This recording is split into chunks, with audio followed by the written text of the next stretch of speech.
Right, Tony. I think you've been holding out on me a bit 'cause I asked about bets earlier on. You didn't really tell me much, but Yeah. I've been told that you had a bit of a touch with George Washington. So come on. Well, that was one of the greatest opportunities of my betting career, because I said earlier I lived in Ashley, which was close to the restaurant called the Old Plough, and one of the frequent, I think, believe still is a frequent visit, was John Magnier and the Coolmore crew. They used to take a table there and turn up and stack the bottles of Chateau Margaux by the fire, just to bring them all the way from Ireland or wherever, bring them there. And happened to be in there one evening with Jeff Lester, who was my colleague on the Sport and Life. We're having a bit of supper in the bar, and we get signalled across by John Magnet to join him for a glass of this. Oh God, the wine was out of this world. Most velveteen, Chateau Margaux, and they won the Guineas that day with their footsteps in the sand. And so we said, congratulations, well done. You know, what about your filly tomorrow, Virginia Waters?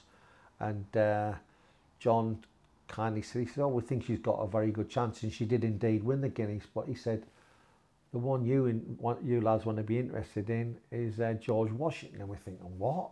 He's running a 2-year-old maiden. So he says to us, we'd like it to win. And he says, but if it doesn't win, it's not the end of the world. But I suggest you have a little flutter on it for next year's 2,000 guineas. So being the generous person that I am, I thought, I don't want to leave me mate out of this. So I had 700 quid on I had a 250 to 1 William Hill, 300 at 33s Corals, and 200 at 33s Corals. She came just short of 25 grand. So, of course, next day,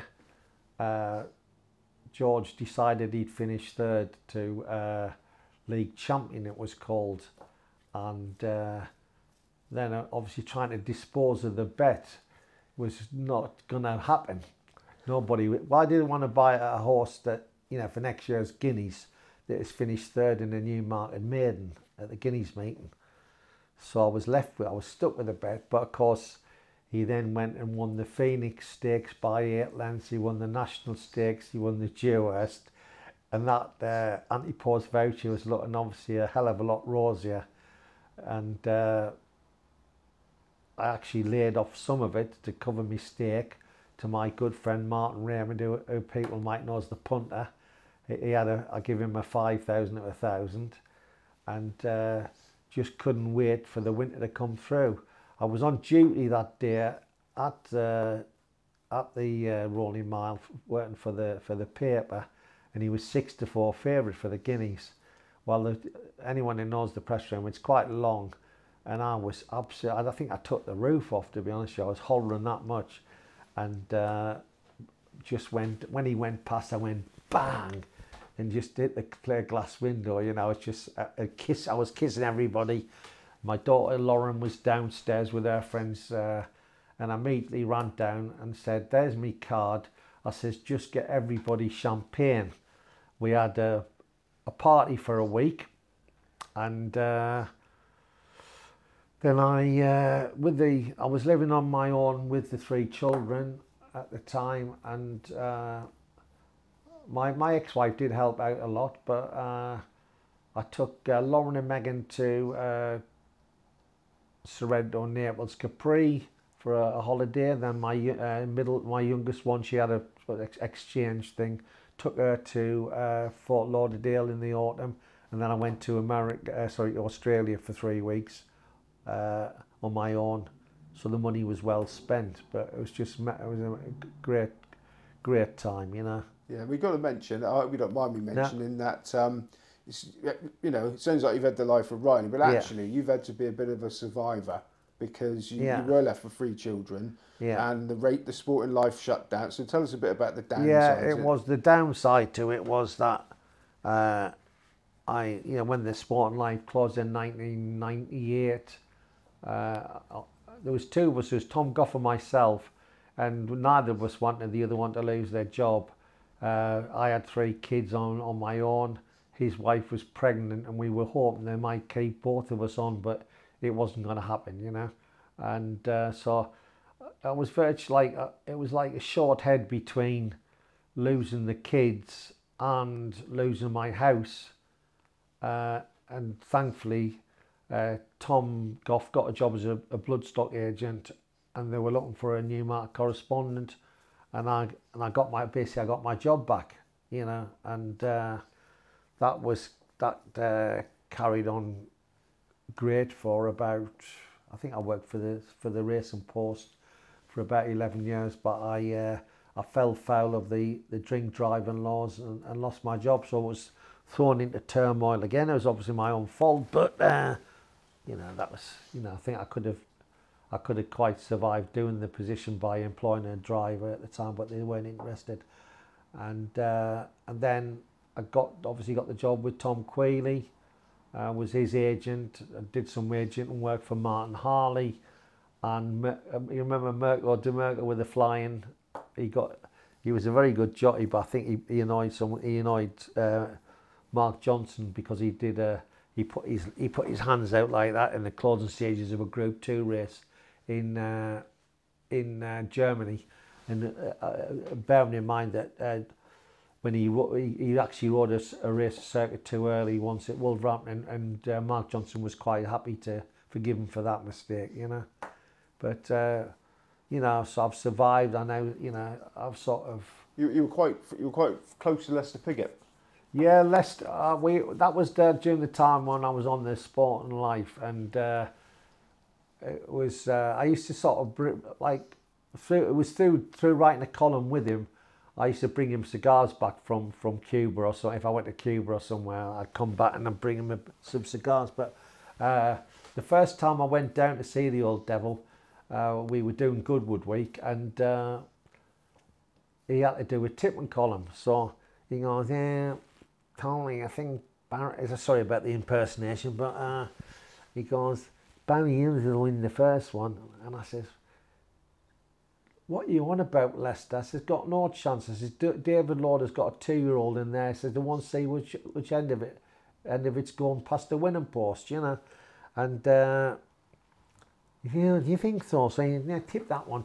So off we go. Like anyway, basically next day, I'm going down to do the column the next day, and there's Lester, like, he's laughing his head off at me. He goes, you know, it was all over the over the Sporting Life, sorry, and it's going, Lester Piggott tips 4 out of 6 selections at Goodwood.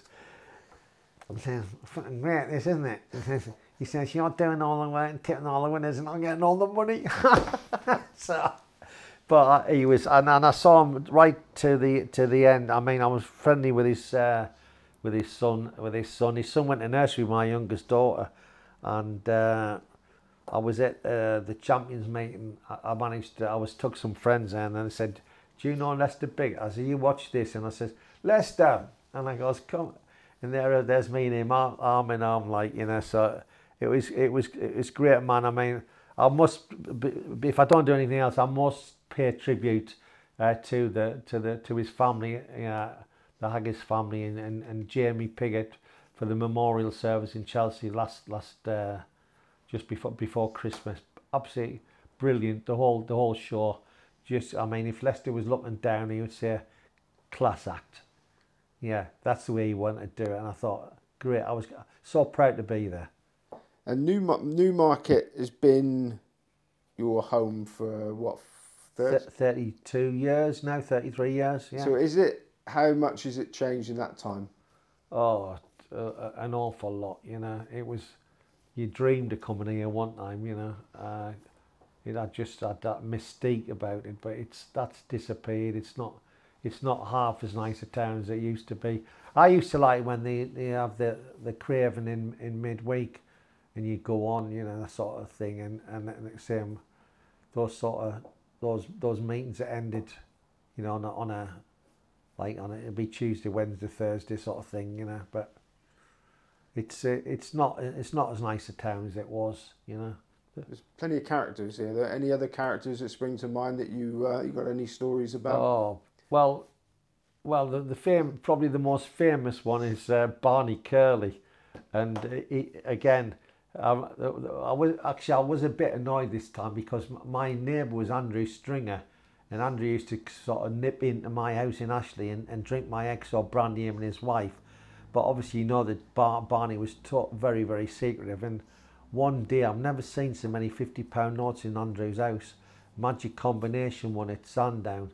But Barney used to come round, and like I'd cook a lamb stew for Paddy's Day, and the first one knocking the door was Barney. Had a massive, you know, he didn't drink really. He had the odd glass of wine, but he didn't really drink.